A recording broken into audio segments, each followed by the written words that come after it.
قل هل يستوي الذين يعلمون والذين لا يعلمون انما يتذكر اولو الالباب۔ قدیر محترم عزیزو، آپ کے علم میں ہے کہ کئی روز سے ہمارا سیرت کو سمجھنے کا سلسلہ جاری ہے۔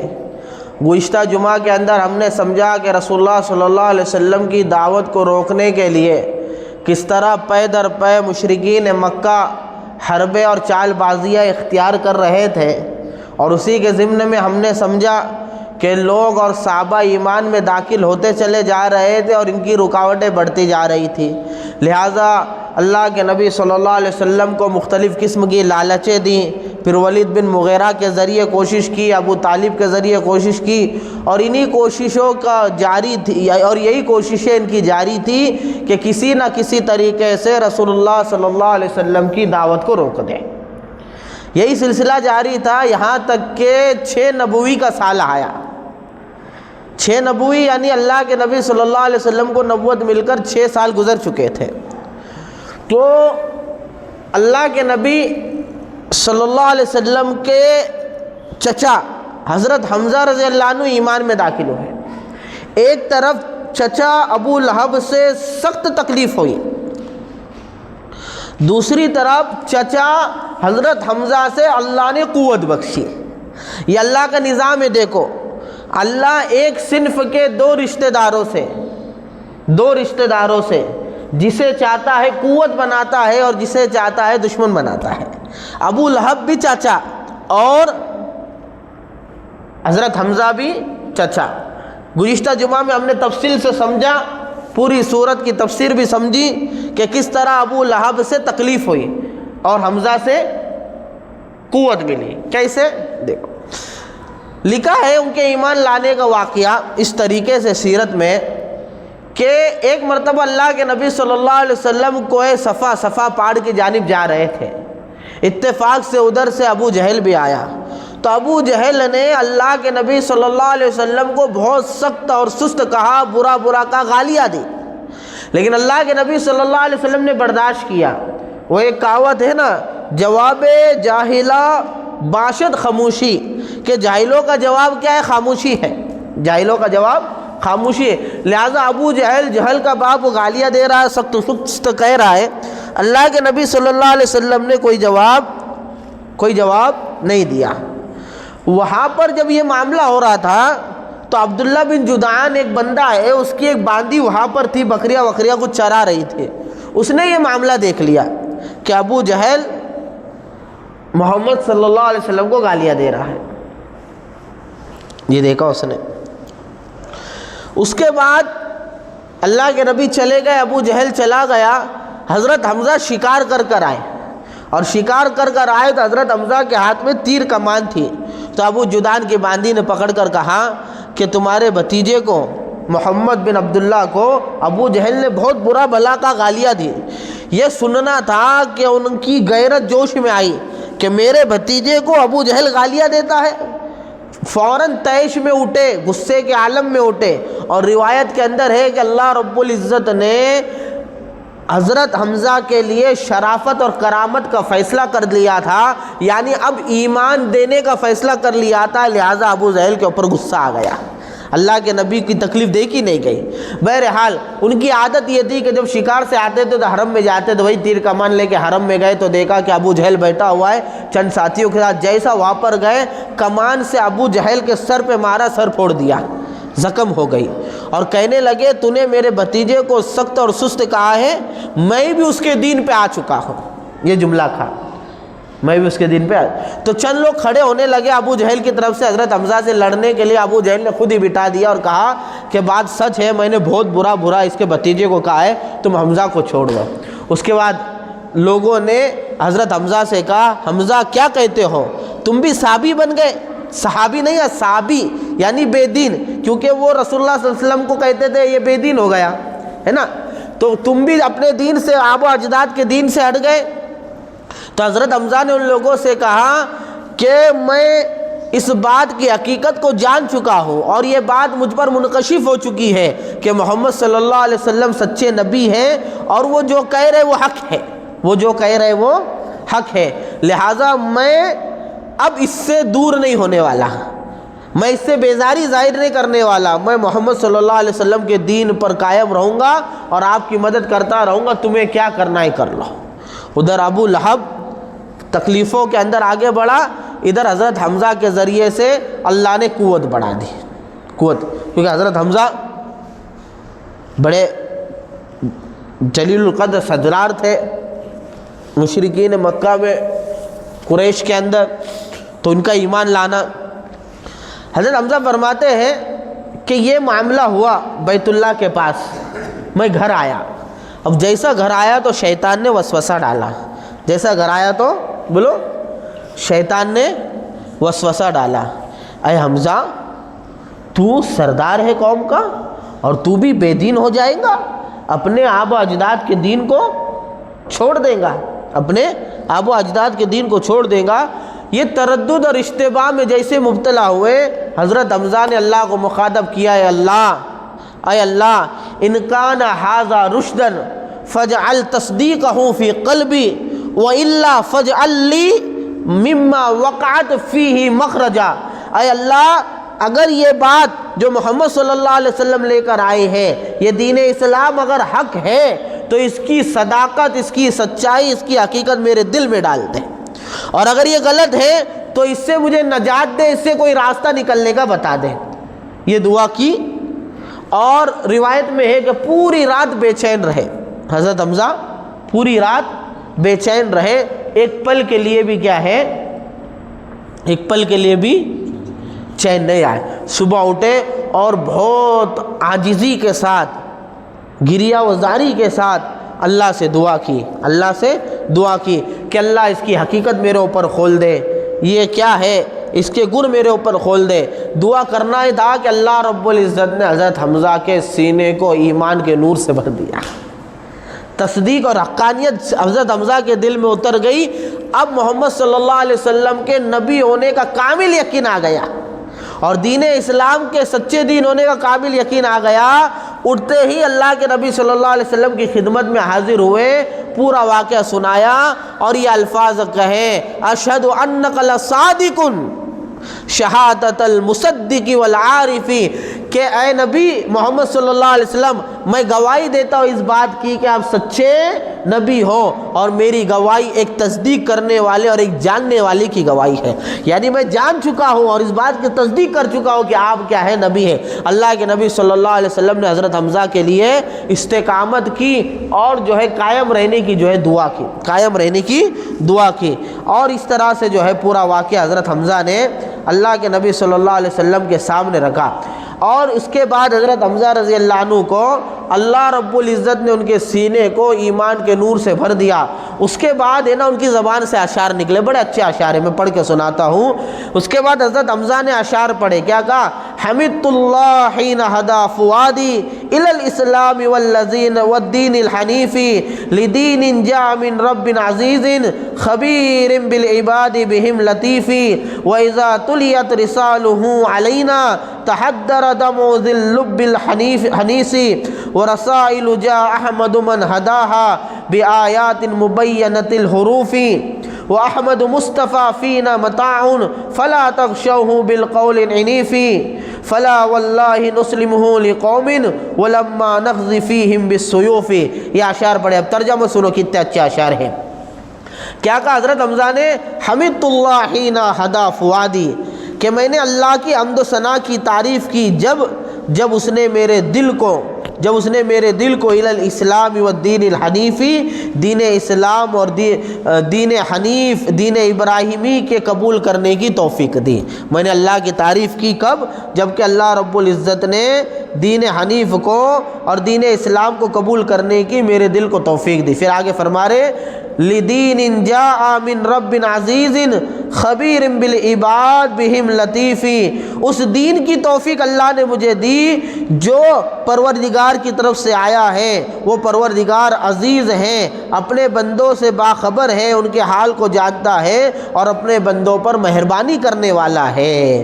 اذا تلیت رسالہ علینا تحدر دم ذی اللب الحصیف، کہ جب اس کا پیغام یعنی اللہ کا پیغام ہم پر پڑھے جاتے ہیں اور ہم کو سنایا جاتا ہے تو جو کامل العقل انسان ہے یعنی جس کی عقل ہے اس کے آنسو بہنے لگتے ہیں۔ یعنی جب قرآن سنایا جاتا ہے تو کامل العقل انسان، قرآن کو سمجھنے والا، قرآن سے اثر لینے والا انسان، اس کے آنسو بہتے ہیں۔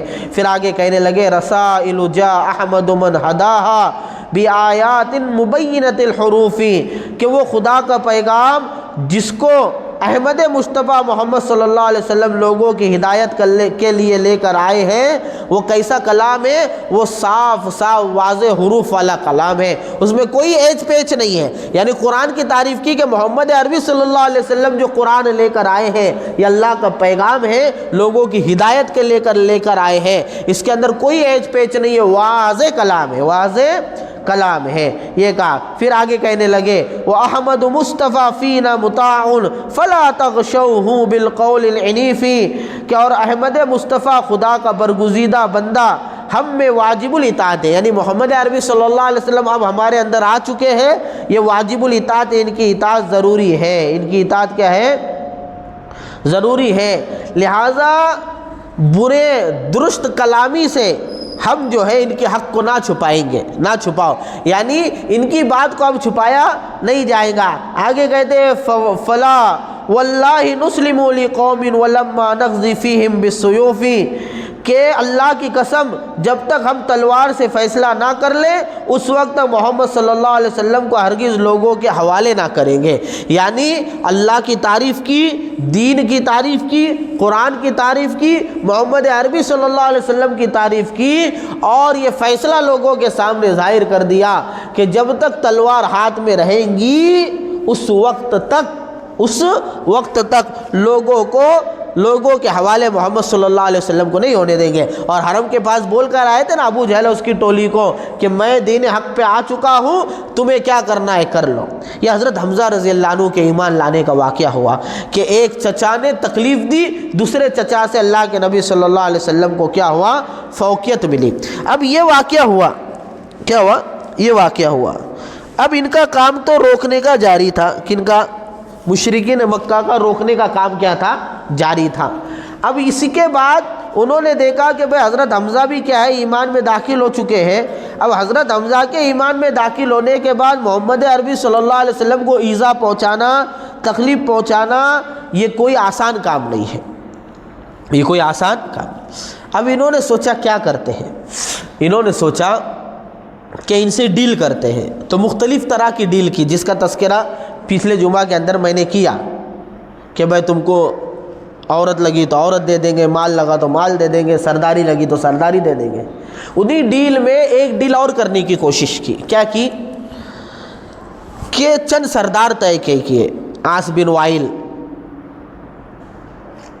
ولید بن مغیرہ، اسد بن عبد المطلب وغیرہ وغیرہ، ایسے سردار متعین کیے۔ یہ لوگ آئے، اللہ کے نبی صلی اللہ علیہ وسلم سے کہا کہ دیکھو تم کو ہم نے بہت سارے آفر دیے، تم نے کسی بات کو مانا نہیں، بس ایک کام کر لو، ہمارے معبودوں کو برا بھلا کہنا چھوڑ دو۔ ایک دوسری روایت کے اندر ہے کہ یہ کہا کہ بس ہمارے معبودوں کو ہاتھ لگا دو تعظیم کے ساتھ، اور ایک روایت کے اندر ہے کہ کہا کہ بھئی تم مال و متاع لے لو، یا شادی کرنا چاہتے ہم شادی کرا دیتے، یہ کر لو۔ اللہ کے نبی نے اس کا بھی انکار کر دیا۔ تو اس کے بعد انہوں نے آفر کیا دیا؟ آفر یہ دیا کہ 1 سال تک تم ہمارے بتوں کی پرستش کرو، 1 سال ہم تمہارے رب کی عبادت کریں گے، اس طرح کا آفر دیا۔ اب انہوں نے کیا دیکھا؟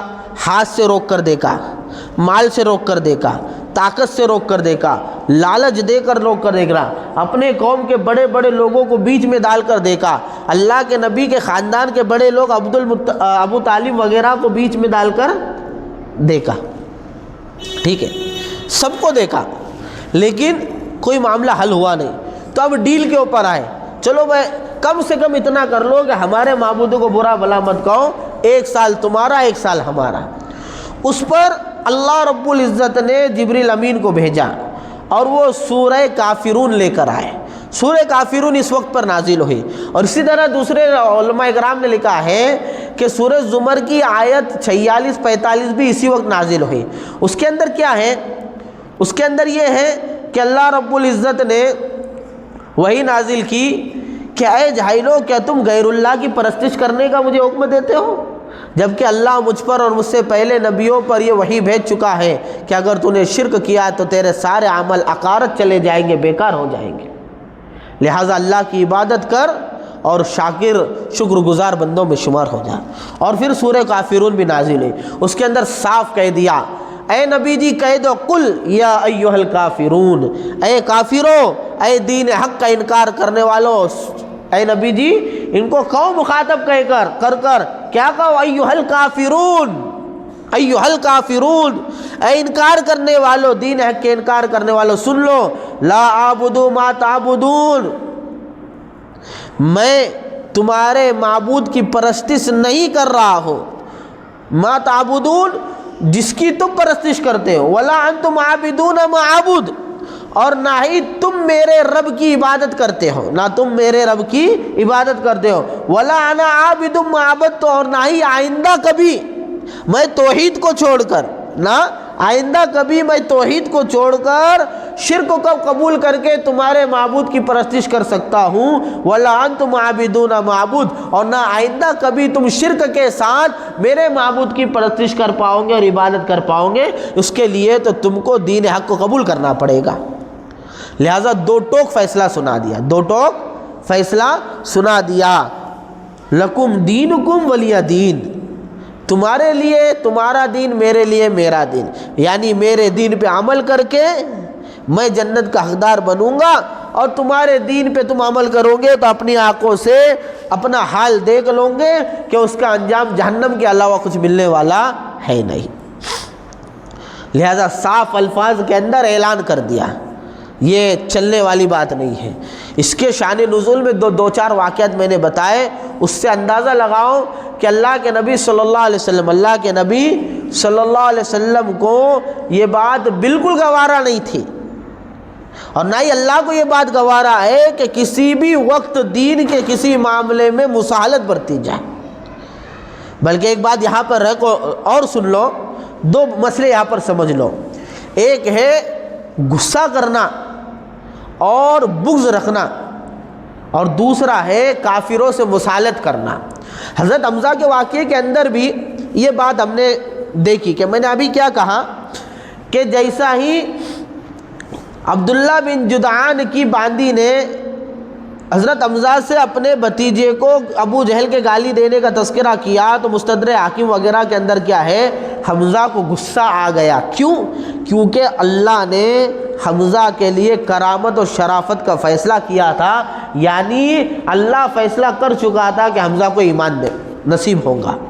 لہذا علماء اکرام نے یہاں پر لکھا ہے کہ ایمان کی تکمیل کے لیے 2 چیزیں ضروری ہے، ایک حب فی اللہ، دوسرا بغض فی اللہ. اس لیے حدیث میں اللہ کے نبی صلی اللہ علیہ وسلم نے فرمایا، من احب للہ وابغض للہ، جس نے اللہ کے لیے محبت کی اور اللہ کے لیے بغض اور دشمنی رکھی، فقد استکمل الایمان، اس نے ایمان کو مکمل کر دیا، اس نے ایمان کو بولو مکمل کر لیا. ایک حدیث میں دونوں باتیں بیان فرمائی. لہذا علماء اکرام نے کہا ہے کہ سیدھے ہاتھ میں حب فی اللہ ہے اور بائیں ہاتھ میں بغض فی اللہ ہے. یعنی کوئی بندہ اس وقت تک کامل مومن نہیں ہو سکتا جب تک کہ اس کے اندر اللہ سے اللہ کی بنیاد پہ محبت کرنے کا جذبہ نہ آ جائے اور اللہ کی بنیاد پہ نفرت کرنے کا جذبہ نہ آ جائے. لہذا یاد رکھنا، اسلام جتنی رواداری سکھاتا ہے، جتنی نرمی اور اخلاق حمیدہ سکھاتا ہے، اس کا یہ مطلب ہرگز نہیں ہے کہ ہم سیکولر ذہن کے ساتھ اور لبرل ذہن کے ساتھ لوگوں کے ساتھ برتاؤ کریں کہ انسانی حقوق کے اندر بھی نرمی برتے اور اللہ کے حقوق کے اندر بھی نرمی برتے. نہیں ہرگز نہیں. اللہ کے نبی صلی اللہ علیہ وسلم کی عادت شریفہ یہ تھی کہ اپنی ذات کے لیے کبھی کسی سے غصہ نہیں ہوتے تھے، لیکن جب دین کے اوپر کوئی بات آتی تھی اس طرح اللہ کے نبی غصہ ہو جاتے تھے اور آپ کا چہرے انور ایسا لال ہو جاتا تھا کہ راوی حدیثوں کے اندر اس کی مثال دیتے گویا کہ انار نچوڑ کر کسی نے آپ کے چہرے اقدس پہ ڈال دیا، ایسے لال ہو جاتے تھے. وہ مشہور واقعہ نہیں ہے، حضرت عمر رضی اللہ عنہ آئے اور تورات کے چند کلمات لا کر اب حضرت اللہ کے نبی صلی اللہ علیہ وسلم کے سامنے پیش کیے تو اللہ کے نبی کو برا لگا، غصہ آیا تو آپ کا چہرہ لال ہو گیا. تو صحابی نے کہا کہ عمر تو دیکھتا نہیں تیری حرکت سے کیا ہو گیا؟ فوراً حضرت عمر نے راضی کرنے کے لیے کہا رضیت باللہ ربا وبالاسلام دینا وبمحمد النبی و رسولہ، میں اسلام کے دین ہونے پر، اللہ کے رب ہونے پر، محمد کے نبی ہونے پر راضی ہوں. اس کے بعد اللہ کے نبی نے کیا فرمایا کہ اگر موسیٰ علیہ السلام بھی اس امت میں آ جائیں تو ان کی نجات بھی میری اطاعت میں ہے اور تمہاری نجات بھی میری اطاعت کے اندر. تو اللہ کے نبی کو غصہ آتا تھا لیکن اللہ کے حقوق کے لیے، دین کے اپنی ذات کے لیے نہیں. لہٰذا اسلام کی، ایمان کی تکمیل اس وقت تک نہیں ہو سکتی جب کہ ایمانی غیرت ہمارے اندر نہ آ جائے. اور ایمانی غیرت کا تقاضا یہ ہے کہ جب اللہ کی شان میں گستاخی ہو، رسول اللہ کی شان میں گستاخی ہو، قرآن اور ایمان دین کی شان میں گستاخی ہو اور دین مٹنے لگے اور بندے کو غصہ نہ آئے. اسی لیے یہ فیصلہ کن بات ہے، اپنی ذات کے لیے غصے کا آنا یہ بری چیز ہے اور دین کے لیے غصے کا آنا یہ ایمان کی تکمیل کی علامت ہے. اس لیے اللہ کے حق کے لیے غصہ آنا یہ مطلوب ہے اور اپنی ذات کے لیے غصہ آنا یہ غیر مطلوب ہے، بری خصلت ہے. اسی لیے تو امام شافعی رحمۃ اللہ علیہ کا مقولہ ہے نا، جس بندے کو غصہ دلایا جائے اور اس کو غصہ نہ آئے تو غدا ہے. لہٰذا جو اسلام کے معاملے میں بھی مساہلت برتنے کی فکر کرتے ہیں، سیکولر ذہنیت لے کر فکر کرتے ہیں، امام شافعی رحمۃ اللہ علیہ کے قول کے مطابق وہ تو گدھے بن رہے ہیں، گدھے. اس لیے یہاں پر یہ مسئلہ سمجھ لو، حضرت حمزہ میں جب ایمانی غیرت آ گئی تو ابو جہل پہ غصہ آیا کہ رسول اللہ پر ہاتھ اٹھایا، رسول اللہ پر زبان درازی کی. ہاتھ تو انہوں نے اٹھایا، رسول اللہ پہ زبان درازی کی صاف روایت میں ہے. جب تک غصہ اللہ کے تابع اور محبت اللہ کے تابع نہ ہو جائے. اس لیے یہاں پر یہ مسئلہ سمجھ لینا کہ ہمارے لیے محبت کی بھی حد ہے اور غصے کی بھی حد ہے. محبت بھی دین کی بنیادوں پر دین کی حدود میں ہوں گی اور نفرت بھی دین کی بنیادوں پر دین کی حدوں کے اندر ہوں گی. دونوں چیزوں میں حد سے آگے بڑھنا یہ جائز نہیں ہے. نہ محبت شریعت کے بنیادوں کے علاوہ کسی اور وجہ سے ہو سکتی ہے، نہ اس سے حد سے بڑھ کر ہو سکتی ہے. اور اللہ سے اور بغض اور دشمنی بھی اللہ کے دین کی بنیاد پر ہوں گی اور اپنے حدود میں ہوں گی. انسانی حقوق کی رواداری الگ چیز ہے اور اسلام کے حقوق الگ ہے. اسلام کے حقوق الگ ہے. ٹھیک، یہ ایک مسئلہ سمجھ لیں. اب یہاں پر اسی سے دوسرا مسئلہ سمجھو. یہ سورہ کافرون کے ضمن کے اندر مفسرین نے جس پہ بحث کی ہے کہ یہ آیت کریمہ تو بتا رہی ہے کہ کسی بھی حالت میں غیر قوم سے اور غیر ایمان والوں سے ڈیل نہیں کی جا سکتی. جیسے اس کے اندر دو ٹوک کہہ دیا اور دوسری جگہ خود قرآن کے اندر سورہ انفال وغیرہ کے اندر تذکرہ ہے کہ ڈیل کرنے کا، کہ کافروں سے کسی معاملے پر ڈیل ہو سکتی ہے. اور خود اللہ کے نبی صلی اللہ علیہ وسلم نے مدینہ ہجرت کرنے کے بعد مدینہ کے یہودیوں سے کیا کیا تھا؟ طائف کیا تھا، ڈیل کی تھی. اب دو طرح کی باتیں خود قرآن میں آ گئی. ایک طرف تو قرآن کی سے فیصلہ ہو رہا ہے کہ کسی طرح کا کافروں سے ڈیل ہو نہیں سکتی اور دوسری طرف خود آ گیا کہ ڈیل کرنا ہے. تو اب اس کے تعلق سے جو پورا علماء اکرام نے لکھا ہے اس کا خلاصہ اگر دو لفظوں کے اندر میں کہہ دوں تو یہ ہے، حقوق العباد میں انسانی حق میں غیر ایمان والوں سے ڈیل اور مصالحت ہو سکتی ہے، حقوق اللہ میں اللہ کے حق میں کسی سے ڈیل نہیں ہوگی. اب بات کو سمجھو. یہاں پر سورہ کافرون جب نازل ہو رہی ہے کس چیز پر ڈیل ہونے کا مطالبہ تھا؟ اللہ کے حق میں نا. عبادت کس کا حق ہے؟ ارے بولو نا، اللہ کا. توحید کس کا حق ہے؟ اللہ کا. معبودیت اللہ کے لیے سزاوار ہے، عبادت صرف اللہ کی جائے گی، ٹھیک ہے، اللہ ہی سے مانگا جائے گا، اللہ ہی کے سامنے سر جھکایا جائے گا۔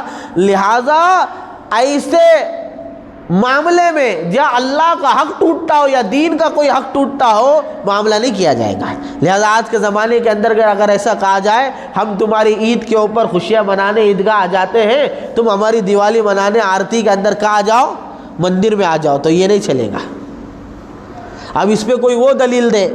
سورہ انفال کے اندر تو ہے کہ اللہ کے نبی صلی اللہ علیہ وسلم نے کیا کیا، مدینے والوں سے ڈیل کی، تو مدینے والوں سے انسانی حقوق میں ڈیل تھی۔ کیا ڈیل تھی؟ کہ بھئی ہم تم کو نہیں چھیڑیں گے، نہیں ماریں گے، تم نے ہم کو نہیں مارنا۔ یہ انسانی حقوق ہے نا بھائی، ٹھیک ہے، یہ ڈیل ہو سکتی کہ بھئی تم مجھ سے چاول خریدو، میں تم سے گیہوں خریدوں گا، اپن گاؤں والے ہندو مسلمان ایک دوسرے سے اناج وغیرہ خریدیں گے۔ یہ اس طرح کے انسانی حقوق میں ڈیل ہو سکتی، اللہ کے حق میں ڈیل نہیں ہوگی۔ لہٰذا سورہ کافرون کے اندر مطالبہ یہ تھا کہ ایک سال تم ہمارے معبودوں کی پرستش کرو، ایک سال ہم تمہاری عبادت۔ قرآن نے کہہ دیا کافروں سے کہہ دو کہ نہ اب عبادت ہو رہی ہے، نہ آئندہ کبھی ہوگی۔ اور دوسری تفسیر مفسرین نے یہ بھی لکھا ہے کہ عبادت میں بھی انکار کر دیا اور طریقہ عبادت میں بھی انکار کر دیا۔ نہ تمہارے طریقے پہ عبادت ہوں گی، نہ جو ہے تم ہمارے طریقے پہ عبادت کرنے کے لیے تیار ہو۔ ان کا طریقہ عبادت شرکیہ تھا، مشرکانہ تھا، اور یہاں مسلمان توحید کے اوپر عمل کرتے تھے۔ لہذا لکم دینکم ولی دین کے اندر یہ بتا دیا کہ تمہارے لیے تمہارا طریقہ، ہمارے لیے ہمارا طریقہ۔ تم اگر دین اسلام پر آ جاؤ جیسے کہ ہم ہیں تو پھر کامیابی، ورنہ تم اپنے دین کا انجام دیکھ لینا۔ اب یہاں پر ہے نا بہت سارے کافر جو ہیں، جو قرآن کو سمجھتے نہیں، اور سیکولر لوگ قرآن کو سمجھتے نہیں، وہ اس آیت کا ایک غلط مطلب نکالتے۔ کیا غلط مطلب نکالتے؟ بات کو سمجھو۔ ایک کافر نے ایک مسلمان سے کہا کہ اگر میں مسلمان نہیں ہوا تو جنت میں نہیں آؤں گا کیا؟ تو اس نے کہا کہ بھائی بالکل صحیح بات ہے، دین حق ماننا پڑے گا۔ تو قرآن تو کہہ رہا ہے لکم دینکم، تمہارے لیے تمہارا دین ہے، ولی دین، اور میرے لیے میرا دین ہے۔ یعنی محمد صلی اللہ علیہ وسلم نے مکہ والوں سے کہہ دیا تم تمہارے دین پہ عمل کرو، میں میرے دین پہ عمل کروں گا۔ یعنی تم تمہارے دین پہ عمل کرتے رہو، تم صحیح ہو، نعوذ باللہ، اور میں اپنے دین پہ عمل کرتا ہوں، صحیح ہے۔ نہیں نہیں نہیں نہیں، یہ مطلب نہیں ہے قرآن کا جو میں نے ابھی بتا دیا، بلکہ مطلب یہ ہے کہ اللہ کے نبی نے انکار کر دیا کہ یہ کبھی نہیں ہو سکتا کہ تمہارے دین کی آمیزش ہو جائے، تمہارے دین کا اور ہمارے دین کی ملاوٹ ہو جائے، نہیں، بلکہ ہمارے دین پر ہم عمل کریں گے اور کامیاب ہو جائیں گے، تم اپنے دین پر عمل کرو اور انجام بھگت لو۔ لہذا انجام کیا ہو جائے گا؟ جہنم میں جاؤ گے، جہنم میں جاؤ گے۔ لہٰذا یہ مطلب نکالنا کہ سارے دین حق ہے، یہ بھی غلط ہے۔ اگر سارے دین حق ہے یہ آیت سے اگر مطلب نکالا جائے تو پھر اوپر کیوں کافروں کو جو ہے منع کیا گیا کہ تمہاری پرستش، تمہارے معبودوں کی پرستش اور تمہارے طریقۂ پرستش کو اختیار نہیں کیا جائے گا؟ اور کیوں دوسری جگہ قرآن نے کہا ان الدین عند اللہ الاسلام، کہ اللہ کے یہاں قابل قبول دین صرف اسلام ہے؟ اور کیوں دوسری جگہ قرآن کہتا ہے وَمَن يَبْتَغِ غَيْرَ الْإِسْلَامِ دِينًا فَلَن يُقْبَلَ مِنْهُ، کہ جو اسلام کے علاوہ کوئی دین لے کر آئے گا اسے قبول نہیں کیا جائے گا۔ لہٰذا اس آیت کریمہ کا غلط مطلب نہ نکالا جائے۔ لہٰذا اب کیا ہوا، حضرت حمزہ جب ایمان میں آ گئے، انہوں نے دیکھا ستانا آسان نہیں، تو آ کر ڈیل کرنے لگے، ایک سال تمہاری عبادت، ایک سال ہماری عبادت۔ قرآن نے سورہ کافرون نازل کر کے معاملہ ختم کر دیا، اور اسی وقت وہ آیتیں بھی نازل ہوئی جس کو میں نے بتا دیا کہ سورہ زمر کی چند آیتیں نازل ہوئی۔ اس کے اندر بھی یہ ہے کہ جاہلو، کیا تم مجھے غیر اللہ کی عبادت کرنے کی دعوت دیتے ہو؟ شرک میں کبھی نہیں کروں گا، شرک میں کبھی۔ یہ معاملہ ہوا، یہ 6 ہجری کی بات ہے، اس کے لگ بھگ سن 6 ہجری نبوی حضرت حمزہ ایمان میں آ گئے، یہ معاملہ ہو گیا، بڑے پریشان۔ اب کیا کیا انہوں نے؟ دیکھے نہ یہ لالچ میں آ رہے، نہ سردار کی مان رہے، نہ اہل خانہ کی مان رہے، یہ تو اپنے دین پر ڈٹے ہوئے۔ تو اب نیا حربہ نکالا اور بے تکے سوال اور مطالبے اللہ کے نبی کے پاس کیے۔ لہٰذا مشرکین مکہ آئے اور کہا کہ دیکھو اگر تم سچے نبی ہو تو ایک کام کرو، سچے نبی ہو تو ایک کام کرو۔ دیکھو یہ جو اپنا مکہ شہر ہے نا، یہ مکہ شہر کے لوگ جو ہے بڑے تنگ دست ہے، غریب ہے، اور یہ مکے کے اطراف میں سب پہاڑ ہے جس کی وجہ سے ہریالی نہیں ہے۔ لہٰذا تم ایک کام کرو، اپنے رب سے دعا کرو اور اپنے رب سے کہو کہ یہ مکہ کے پہاڑ کو ہٹا دے اور اس کو کشادہ کر دے۔ کیا مطالبہ کر رہے کہ رب سے کہو کہ مکہ کے پہاڑ ہٹا دو اور شہر کو کیا کر دو؟ بڑا کر دو. یہ دوسرا کہا کہ عراق اور شام میں جیسی نہریں ویسی نہریں مکہ میں جاری ہو جائے. اس سے کیا ہوگا؟ ہریالی آئیں گی، پھل پھول آئیں گے، باغات بنیں گے، تو تمہارے شہر کے لوگ بھی پیسے والے بنیں گے. ایک مطالبہ. دوسرا مطالبہ کیا کیا؟ یہ دعا کرو کہ ہمارے آب و اجداد جو مر چکے ہیں ان کو دوبارہ زندہ کرو، اور خاص بن پہ قصی بن کلاب کو، یہ اللہ کے نبی صلی اللہ علیہ وسلم کے نسب کے اندر آگے ان کے دادا لگتے ہیں. کیوں؟ کیونکہ قصی جو ہے یہ بزرگ نیک آدمی اور سچے آدمی ہیں. یہ آب و اجداد زندہ ہو جائے اور یہ آب و اجداد آپ کے نبی ہونے کی گواہی دے دیں. یہ آئیں گے زندہ ہو کے تو ہم پوچھیں گے کہ بھئی یہ محمد جو دین لے کے آئے وہ سچ ہے؟ اگر وہ کہیں گے تو ہم مان لیں گے، نہیں تو ہم انکار کر دیں گے. اللہ کے نبی سے یہ مطالبہ کیا. اب یہ بے تکا سوال تھا. اللہ کے نبی صلی اللہ علیہ وسلم نے فرمایا میں اس کام کے لیے دنیا میں نہیں بھیجا گیا ہوں. میرا کام تو ہے اللہ کے پیغام کو لوگوں تک پہنچانا. میں نے اللہ کا پیغام تم تک پہنچا دیا کہ میں سچا نبی ہوں. اللہ اکیلا تنے تنا مالک ہے. دین اسلام دین حق ہے، تم اس کی پیروی کر لو. اگر تم مان لیتے ہو تو تمہاری خوش نصیبی، تم مان لیتے ہو تو تم کامیاب ہو جاؤ گے. نہیں مانتے ہو تو میں صبر کروں گا، اور ویسے بھی میرا دعوت دینے کا کام مکمل ہو جائے گا. اللہ کے نبی نے صاف انکار کر دیا. تو انہوں نے کہا ٹھیک ہے بھائی، ہمارے لیے دعا نہیں کرتے تو اپنے لیے دعا کرو. کیا دعا کرو؟ کہ اللہ تمہارے ساتھ آسمان سے ایک فرشتہ اتار دے. اللہ آسمان سے تمہارے ساتھ ایک فرشتہ اتار دے. وہ فرشتہ تمہارے ساتھ چلتا رہے اور گواہی دیتا رہے کہ یہ سچے نبی ہے، یہ سچے نبی ہے، سچے نبی ہے. اور تمہارا کیا معاملہ ہے؟ تم غریب ہو ہماری طرح بازار میں آتے تم کھانا کمانے کے لیے.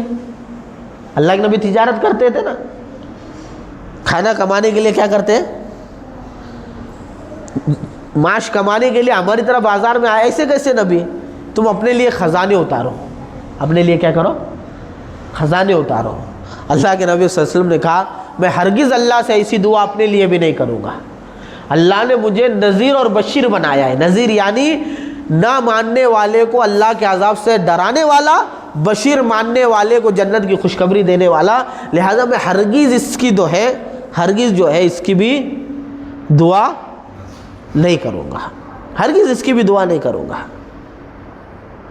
نہ تو میں اللہ سے شہر مکہ کو وسیع کرنے کی دعا کروں گا، نہ نہریں جاری کرنے کی دعا کروں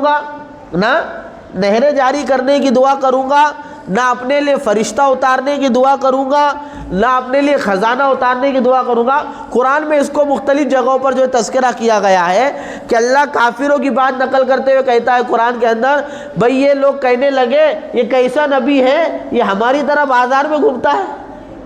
کیوں نہیں اس کے اوپر کوئی فرشتہ اترتا ہے؟ کیوں نہیں اس کے پاس خزانے ہیں؟ اور کیوں نہیں بڑے شہر میں سے کسی کو جو ہے نبوت دی گئی؟ کیوں نہیں بڑے شہر میں؟ اس طرح کی بے تکی باتیں جو ہیں یہ لوگ کرتے تھے. ایک دن مشرکین مکہ نے اللہ کے نبی صلی اللہ علیہ وسلم سے کہا یہ صفا کا پہاڑ ہے نا، اس کو سونے کا بنا دو. کیا کرو؟ سونے کا بنا. دعا کرو اللہ سونے کا بنا دو. فوراً جبریل آئے. جبریل نے کہا کہ کہو ان سے. جبریل نے کہا کہ کہو ان سے جیسا تم کہہ رہے ہو ویسا ہی ہوگا، لیکن اگر نہ مانو گے فوراً ہلاک کر دیے جاؤ گے جیسے پچھلی قوم.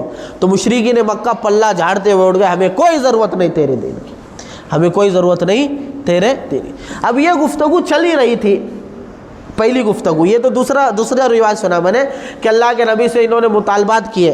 اس کے بعد اللہ کے نبی صلی اللہ علیہ وسلم سے اور کچھ باتیں کی. اللہ کے نبی نے کہا کہ میں ہرگز اس طرح کے مطالبات اللہ کے سامنے پیش کرنے والا نہیں، میں بشیر اور نذیر ہوں، میں یہی معاملہ کروں گا. یہ گفتگو چل ہی رہی تھی تو ایک شخص طیش میں آ کر کھڑا ہو گیا. اس کا نام تھا عبداللہ بن ابی امیہ. یہ رشتے میں اللہ کے نبی صلی اللہ علیہ وسلم کا پھوپھی زاد بھائی تھا. حضرت ام سلمہ زوجہ نبی امہات المومنین کا سگا بھائی تھا. بعد میں اللہ نے ہدایت دی، فتح مکہ کے وقت مسلمان ہوئے. اللہ کے نبی صلی اللہ علیہ وسلم سے زوجہ محترمہ امہات المومنین ام سلمہ نے درخواست کی کہ میرے بھائی عبداللہ کی کیا کر دو، غلطیوں کو معاف کر دو۔ بعد میں اللہ کے نبی نے معاف بھی کر دیا۔ فوراً کھڑا ہوا اس مجلس میں اور کہنے لگا اے محمد، میری قوم نے بہت سارے مطالبات تیرے سامنے رکھے، بہت سارے آفرز تیرے سامنے رکھے، تو نے سب کو ٹھکرا لیا۔ قسم خدا کی اگر تو ابھی سیڑھی لگا کر آسمان پہ چلا جائے اور وہاں سے اپنی نبوت کا پروانہ لکھوا کر لائے اور 4 فرشتے تیرے ساتھ اتر آئے، 4 فرشتے تیرے ساتھ اتر آئے اور تیری نبوت کی دلیل دینے لگے، نعوذ باللہ میں تجھے نبی ماننے والا ہے نہیں۔ اللہ کے نبی صلی اللہ علیہ وسلم وہاں سے اٹھ کر آ گئے۔ اس طرح کا معاملہ اس نے کیا۔ پھر بعد میں نے کہا کہ اس کو جو اللہ نے ہدایت دے دی، کب؟ صحابی بن گئے وہ فتح مکہ کے موقع پر۔ اب یہ معاملہ، اب جتنے مطالبات کیے اللہ کے نبی نے ایک بھی نہیں مانا، اور یہ بے تکے سوالات ہیں۔ یہ کیا ہے؟ بے تکے سوالات ہیں۔ بھائی آسمان کو مٹی کا بناؤ، اس کو یہ بناؤ، اس کو بناؤ، ایسا نہیں ہوتا۔ اب یہاں پر ایک سوال، مسئلہ بھی سمجھ لو، سوال یہاں پیدا ہوتا ہے کیا وجہ ہے کہ ان کے مطالبات اللہ نے پورے کیوں نہیں کیے؟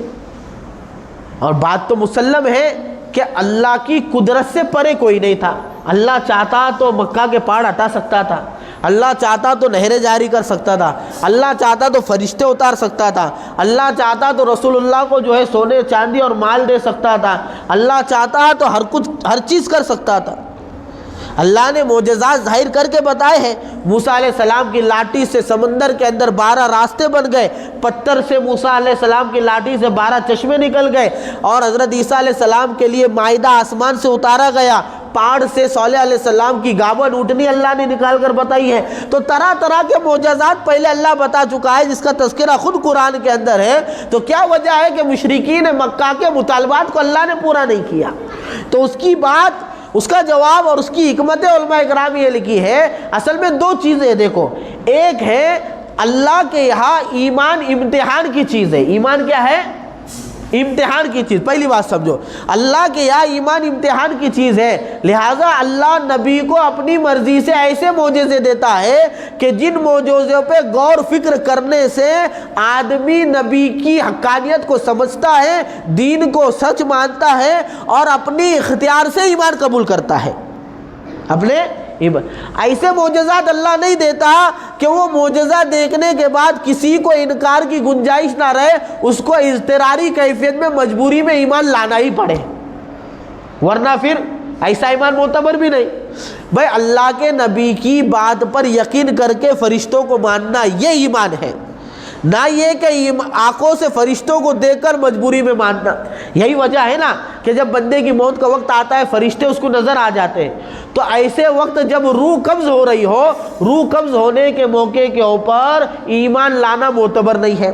فرعون کا واقعہ کئی مرتبہ ہم نے سنا کہ جیسے ہی ملک الموت سامنے آ گئے تو فرعون نے دیکھ لیا یار میری تو روح لے کر جا رہے ہیں، تو فرعون نے کیا کہا؟ آمنت برب موسیٰ و ہارون، میں موسیٰ اور ہارون کے رب پر ایمان لایا۔ قرآن نے کیا کہا؟ آلان، اب ایمان لاتا، وقت آسا ہی تھا، اور قبل اس سے پہلے کئی مرتبہ تو انکار کر چکا ہے۔ لہٰذا ایمان یاس یعنی فرشتوں کو آنکھوں سے دیکھنے کے بعد، اپنے انجام کو آنکھوں سے دیکھنے کے بعد ایمان لانا معتبر نہیں ہے۔ ایمان کب معتبر ہے؟ کہ پہلے تم مان لو کہ نبی نے خبر دی ہے کہ ملک الموت روح قبض کرے گا اور اللہ نے جنت بنائی ہے، جہنم بنائی ہے، لہٰذا نبی کی خبر پر یقین کر کے ایمان لانا یہ مطلوب ہے، اور اسی میں جزا اور سزا ملتی ہے۔ لہٰذا اللہ ایسے معجزات نہیں دیتا کہ جس پہ مجبور ہو جائے بندہ ایمان لانے کے لیے۔ دوسری بات یہ ہے، پہلی بات تو ہو گئی کہ بھائی اللہ ایسے معجزات دیتا کہ بندے کا امتحان ہو اور وہ سمجھ کر ایمان لائے، مجبوری میں ٹھوک ٹپاس کے ایمان والا بنانا اللہ کا منظور نہیں ہے۔ ورنہ تو اللہ کوئی کتاب نہیں بھیجتا، کوئی نبی نہیں بھیجتا، سب کو ویسے ہی ایمان دے دیتا۔ اگر سب کو ایمان والا بنانا اگر ایسا ہی ہوتا کہ بغیر امتحان کے ایمان والے بن جائے اور دنیا دارالامتحان نہ ہوتی تو اللہ سب کو مومن بنا دیتا، لیکن نہیں، اللہ کو مطلوب کیا ہے کہ اللہ نے بندے کو اختیار دیا ہے، نبی بھیجے ہیں، آسمان بنایا ہے، کائنات کا نظام بنایا ہے، دلائل چھپا کر اور کھول کر رکھ دیے ہیں، اب اس میں غور کرو، نبی کی تصدیق کرو، ایمان لے آؤ، ثواب کماؤ، یہ مطلب ہے ایک بات۔ دوسری چیز یہ ہے اللہ کی سنت کی ہے پچھلی امتوں میں جب امت نے اپنے مطلب کا معجزہ مانگا ہے، اللہ نے اگر دے دیا، انہوں نے نہیں مانا تو فوراً ہلاک کر دیا۔ خود قرآن یہ کہتا ہے وَمَا مَنَعْنَا، کہ ہمیں کسی اور چیز نے نہیں روکا کہ یہ جو خاص معجزات اور نشانیاں مانگ رہے ہیں، کیا مانگ رہے تھے یہ کہ میں مکہ کے پہاڑ ہٹ جائے، یہاں پہ نہریں آ جائیں، کوئی فرشتہ آپ کے ساتھ اتر جائے، آپ مالدار بن جائے، پہاڑ سونے کا ہو جائے۔ یہ خاص مطالبات پورا کرنے سے ہم کو بس اسی بات نے روکا ہے کہ ہمارا طریقہ یہ رہا ہے کہ پچھلی امت نے جب بھی کوئی معجزہ منہ سے مانگا، ہم نے وہ معجزہ ان کو دیا، اور انہوں نے اس کے بعد جب انکار کر دیا تو فوراً ان کو ہلاک کر دیا گیا۔ اور اللہ رب العزت مشرکین مکہ کو فوراً ہلاک کرنا نہیں چاہتا تھا، اس لیے مطالبے کے اوپر منہ مانگے معجزے نہیں دیے۔ یہ تو احسان کیا نا اللہ نے، تھوڑی دیر کے لیے مان لو۔ وہ بہت سارے لوگ جو ان مطالبات میں شریک تھے، جیسے عبداللہ بن ابی امیہ، حضرت ام سلمہ کا بھائی، یہ خود اس مطالبے میں موجود تھا۔ اگر مطالبہ پورا ہو جاتا اور یہ ہلاک کر دیے جاتے تو کہیں پہ مرتے؟ کفر میں مرتے، لیکن آگے چل کے ایمان میں آئے نا، آگے چل کے ایمان میں۔ تو کئی وہ لوگ جو اس وقت مطالبات کر رہے تھے، مانگ رہے تھے مخصوص معجزے، اللہ نے نہیں دیے، بعد میں چل کے مشرب ایمان ہوئے، اسلام قبول کیا، ان کے حق میں خیر ہو گئی، لہٰذا اللہ نے مہلت دینے کے لیے ان کے معجزات پورے نہیں کیے۔ اب انہوں نے دیکھا، اب یہ مسئلہ سمجھ لیا، اب انہوں نے دیکھا کہ ہم نے جو سوال کیے فالتو جاہلانہ سوال تھے اور معاندانہ تھے، دشمنی کی بنیاد پر تھے، کوئی اس میں دم خم تھا نہیں۔ اب کیا کرنا؟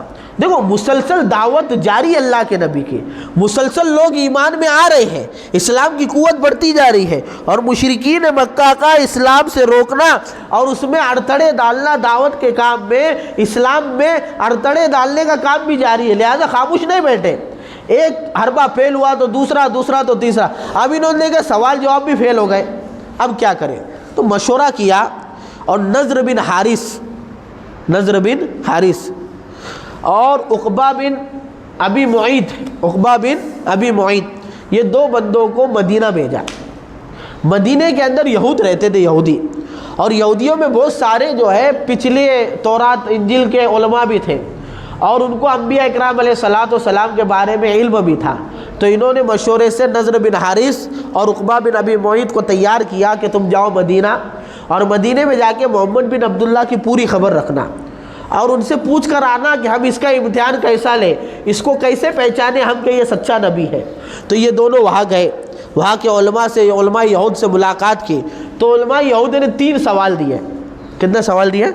یہ مکی زندگی چل رہی ہے، سب مکی زندگی، سن 690 کے بعد کا زمانہ یہ گئے وہاں۔ انہوں نے کہا، تو 3 سوال دیے، انہوں نے کہا کہ ان سے پوچھو، یعنی محمد سے جا کر پوچھو صلی اللہ علیہ وسلم سے، کہ وہ کون نوجوان بندے تھے جنہوں نے ایمان کے لیے گاؤں چھوڑا، شہر چھوڑا، اور غار میں اور گفا میں جا کے سو گئے تھے، یعنی اصحاب کہف کے تعلق سے سوال کرو، ایک۔ دوسرا پوچھو وہ کون بندہ تھا جس نے مشرق سے مغرب تک پوری دنیا کی خاک چھانی، یعنی سفر کیا، یعنی ذوالقرنین بادشاہ کے بارے میں سوال پوچھو۔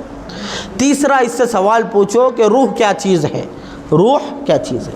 اور پھر کہہ دیا، یہ بات بھی کہہ دی کہ پہلے 2 کا اگر وہ جواب دے اور آخری 1 میں سکوت، خاموشی اختیار کرے، اگر یہ طرز ہے جواب کا، کیا طرز ہے جواب کا، کہ پہلے 2 سوال کا جواب تو دیں گے، یعنی اصحاب کہف کون ہے یہ بھی بتائیں گے، ذوالقرنین کون ہے یہ بھی بتائیں گے، اور روح کے تعلق سے خاموش ہو جائیں گے، اس کا جواب نہیں دیں گے۔ اگر یہ معاملہ ہو گیا تو مان لو محمد سچے نبی ہے۔ اب نضر بن حارث اور عقبہ بن ابی معیط بڑے خوش و خرم کہ ہمارے ہاتھ میں تو ایسی جادو کی چھڑی آ گئی کہ اب دال کا کیا بولتے، دال اور کھڑے سب الگ الگ، دودھ کا دودھ، پانی کا پانی، سب الگ ہو جائیں، ایک گھاؤ 2 ٹکڑے، اب سارا معاملہ ہے۔ یہ آنے کے بعد کیا ہوا؟ آنے کے بعد اللہ کے نبی صلی اللہ علیہ وسلم کو بلایا، ان کے پاس گئے، ان کے سامنے 3 سوال رکھے۔ اب چونکہ دیکھو اللہ کے نبی ہے، اور نبی کو اتنا علم ہوتا ہے جو وحی کے ذریعے آتا ہے، نبی کو کتنا علم ہوتا ہے جو وحی کے ذریعے آتا ہے۔ ما یکان و ما یکون کا علم اللہ کے علاوہ کس کو نہیں، جو ہو چکا ہے اور جو ہونے والا ہے، 100% علم یہ نبی کو نہیں ہوتا ہے نبی کو وحی کے ذریعے. لہٰذا اللہ کے نبی صلی اللہ علیہ وسلم کے سامنے جیسے سوال آئے جب تک اس کے تعلق سے کوئی وحی آئی نہیں تھی، لہٰذا اللہ کے نبی نے کوئی جواب نہیں دیا. اللہ کے نبی کے ذہن میں یہ تھا کہ کل رات تک یا کل تک کوئی وحی نازل ہو جائے گی، میں اس کا جواب دے دوں گا. یہ بات تو حق تھی کہ میں اللہ کی طرف سے وحی آتی تھی. بڑے اطمینان سے اللہ کے نبی نے یہ کہہ دیا، لیکن بتقاضۂ بشری انشاءاللہ کہنا زبان سے رہ گیا، جس کا نتیجہ یہ ہوا کہ اگلی رات وحی نہیں آئی بلکہ کئی دنوں تک وحی آنا بند ہو گئی اللہ کی طرف سے. اب یہ مشرکین مکہ چیمہ گوئیاں کرنے لگے. اللہ نے آزما رہا تھا ان کو، اللہ ان کو آزما رہا تھا. پھر شش و پنج کے اندر مبتلا ہو گئے. ادھر اللہ کے نبی جو ہے فکر کے اندر، اللہ کے نبی ہمیشہ فکر رہتی تھی کہ اللہ کی طرف سے وہی آ جائے. اللہ کے نبی کے صفات لکھے کہ اللہ کے نبی اکثر آسمان کی طرف دیکھتے تھے. کیوں؟ کب کوئی اللہ کا پیغام آ جائے اور میں امت کو بتاؤں اور یہ ایمان میں داخل ہو جائے، یہ فکر تھی. وہی نہیں. پھر بعد میں چل کے اللہ رب العزت نے سورہ کہف کی وہ آیت نازل فرمائی جس میں اصحاب کہف کا تذکرہ ہے. اس سے پہلے جمعہ کے اندر سورہ کہف کے واقعات اپن نے لیے تھے تو میں نے اصحاب کہف کا پورا واقعہ بتایا تھا. وہ چند نوجوان جو ایمان سے بچنے کے لیے ایک درخت کے نیچے آئے، سب جمع ہو گئے، سب غار میں جا کے سو گئے، یا حکومت ستہ پلٹ گئی اور جو ہے پھر اللہ نے 350 لگ بھگ یا کئی سالوں کے بعد ان کو بیدار کیا. پھر وہ سکہ لے کے بازار میں آئے تو بازار میں وہ کرنسی چینج ہو چکی تھی، برسوں پرانی تھی. پھر بادشاہ کو پتہ چلا. پھر وہ جو اصحاب کہف کا واقعہ ہے وہ پوری آیت اللہ رب العزت نازل فرمائی جو یہودیوں نے پوچھنے کے لیے کہا تھا. ایک دوسرا پھر سورہ کہف میں ذوالقرنین کا واقعہ ہے کہ ذوالقرنین نے ساری دنیا کا سفر کیا تھا، ساری دنیا کا سفر کیا تھا، وہ آیتیں نازل ہو گئی. دو. اور تیسرا سوال کیا تھا؟ روح کے تعلق سے.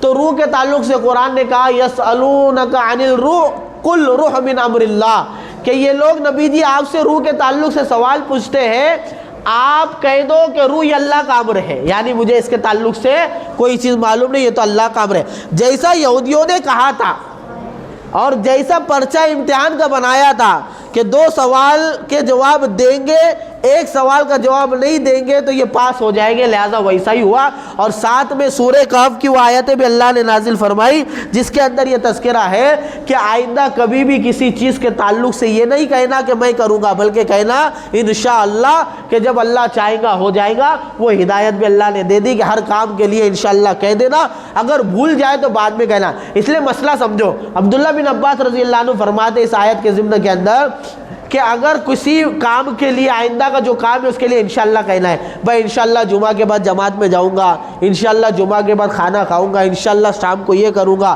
اگر اس وقت انشاءاللہ بھول جائے تو عبداللہ بن عباس کہتے ہیں 1 سال کے بعد بھی یاد آیا تو بھی انشاءاللہ کہہ لینا، کیونکہ پچھلے کا تدارک ہو جائے گا. اور جو کام انشاءاللہ کہہ کر اللہ کے سپرد کیا جاتا ہے اللہ اس میں برکت دیتے ہیں. اللہ کیا دیتے ہیں؟ اس کے اندر برکت دیتے ہو، کام کو پورا کرتے ہیں. اس لیے یہاں پر یاد رکھنا اللہ کے نبی صلی اللہ علیہ وسلم کے سے انشاءاللہ چھوٹ گیا تو خیر آنا رک گیا، وہی آنا رک گئی. جب اللہ کے نبی صلی اللہ علیہ وسلم پہ وحی آئی تو اس بات کی طرف بھی جو ہے آپ کو اشارہ کر کر بتا دیا گیا. لہٰذا اب یہودیوں سے سوال لا کر جو ہے یہودیوں سے سوال پیش کیے. اب یہاں پر 5 منٹ میں ایک چیز سمجھ لو، روح اور نفس کیا ہے. روح کے تعلق سے سوال کیا، روح کے تعلق سے سوال کیا تو اللہ کے نبی صلی اللہ علیہ وسلم نے کہا کہ روح کیا ہے؟ روح کیا ہے؟ یہ اللہ کا امر ہے. اس کی کوئی حقیقت نہیں بتائی، لیکن حدیثوں میں اور قرآن کی آیتوں سے علماء اکرام نے یہ بتایا روح اللہ کا امر ہے. لیکن روح کو سمجھا کیسے جائے گا؟ تو روح کو اس طرح سمجھا جائے گا کہ جسم 2 طرح کے ہوتے ہیں. ایک کو کثیف جسم ہے، ثقیب کہتے ہیں، یعنی ٹھوس جسم جو نظر آتا ہے، ٹھوس جسم جو نظر آتا ہے، جو ہماری ظاہر کی باڈی ہے، بدن جسے کہتے ہیں. اور روح یہ جسم لطیف ہوتا ہے. لطیف کے معنی جو نظر نہیں آتا، لیکن جسم جسم ہوتا ہے، لطیف ہو یا کثیف ہو، ٹھیک ہے. لہٰذا روح جو ہے یہ جسم ہوتا ہے لیکن نظر نہیں آتا ہے. قرآن کے اندر تذکرہ ہے کہ جب فرشتے روح نکالنے آتے ہیں تو اس کو پکڑتے ہیں، روح حلق تک آ جاتی ہے. حدیثوں کے اندر تذکرہ ہے کہ مسلمان کی روح جو ہے یہ جو ہے جب گزرتی ہے تو فرشتے سبحان اللہ کہتے ہیں. مسلمان کی روح جب جب گزرتی ہے تو اس کے اندر جو ہے نورانیت ہوتی ہے، خوشبو ہوتی ہے. کافر کی روح جب جاتی ہے تو اس کے اندر بدبو ہوتی ہے. مسلمان کی روح کو فرشتے سفید اور ریشمی کپڑوں کے اندر لے جاتے ہیں، کافر کے روح کو کالے کلر کے ٹاٹ کے اندر موٹے کپڑے کے اندر لے جاتے ہیں. اور مسلمان کی روح جو ہے یہ جنت کی سیر کرتی ہے، جنت کے میوے کھاتی ہے، جنت کے قندیلوں کے اندر آرام کرتی ہے. اس طرح کی جتنی حدیثیں آیتیں ہیں، ابن قیم رحمۃ اللہ علیہ نے 116 دلیلوں سے یہ بات ثابت کی ہے کہ روح ایک جسم ہے لیکن نظر نہیں آتی. جیسے فرشتے ایک جسم ہے، شیطان ایک جسم ہے لیکن لطیف الطبع ہے، نظر آتے نہیں لیکن وجود ہے. اسی طرح جسم ایک جو ہے جسم ہے، نظر نہیں آتا، اس کو لطیف جسم کہتے ہیں. اب روح کا اور جسم کا تعلق کیسا ہے؟ روح کا اور جسم کا تعلق ایسا ہے، جسم لطیف روح جب جسم ثقیف یعنی جسم کے ساتھ لگ جاتی ہے تو اس میں جان پڑ جاتی ہے، اس کو حیات اور زندگی کہتے ہیں. اور یہی جسم لطیف یعنی روح بدن سے الگ ہو جاتی ہے تو اس کے اوپر موت طاری ہو جاتے ہیں. اسی کو جو ہے بے جان اور جو ہے موت کہتے ہیں. اس بے جان اور کیا ہے؟ موت کہتے ہیں. لہٰذا جسم کا تعلق روح کے ساتھ ایسا ہے جیسے بدن کا تعلق لباس کے لیے. سر جسم کے لیے ایسا ہے جیسے جسم کے لیے ٹوپی اور عمامہ. ہاتھ روح کے لیے ایسے ہے جیسے ہاتھوں کے لیے آستین. ایسا ہی پورا سمجھ لو، جس طرح ہمارا بدن لباس کے اندر سما جاتا ہے اور لباس کے آنے کے بعد اس کے اندر ایک الگ کیفیت پیدا ہو جاتی ہے کہ سطر چھپ جاتی ہے اور مقصد حاصل ہوتا ہے، یعنی سردی گرمی سے آدمی بچتا ہے اور حسن میں اضافہ ہوتا ہے. اسی طرح روح کے لیے جسم ایسا ہی ہے. روح جب جسم کے اندر آ جاتی ہے اس میں جان پڑ جاتی ہے اور نفع ظاہر ہوتا ہے کہ انسان زندہ مانا جاتا ہے. اور روح جب الگ ہو جاتی ہے جسم سے تو انسان بے جان ہو جاتا ہے اور پھر جسم کی کوئی قدر و قیمت باقی نہیں رہتی. تو یہ جو روح ہے یہ اللہ کے امر سے آتی ہے، اللہ کے امر سے چلی جاتی ہے. انسان کے لیے سمجھنا بس اتنا ہے کہ روح اللہ کا ایک حکم ہے جو اللہ کی طرف سے آتا ہے اور اللہ کے حکم سے چلا جاتا ہے. اب یہ سلسلہ دعوت کو روکنے کا چل رہا تھا اور انہی سلسلوں کے اندر مشرکین سے سوال رائے. اللہ نے مشرکین نے یہودیوں سے سوال جو لائے تھے اس کے جواب بھی دے دیے. اب اس کے بعد مکی زندگی کے اندر اور بہت سارے حالات آئے، انشاءاللہ اس کو